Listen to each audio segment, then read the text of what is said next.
Tak, právě jdeme tady s bandou expatů do Citadely, která jde vidět tamhle na kopci, která vlastně tvoří centrum Erbilu. Teď jsme narazili na takovej trh. Vidíte, že tady je docela rušno.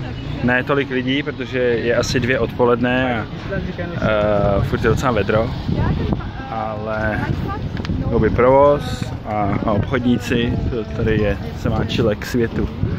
A dá se tady koupit fakt všechno, takže od lednic, tady nějaký gauče, řezy kuchyňský, a nějaká kuchyňský vybavení, asi nějaký gauče, tady na druhé straně skříňky, tady nějaký elektronika, vysavače, hezky, no prostě úplně všechno, takže tak.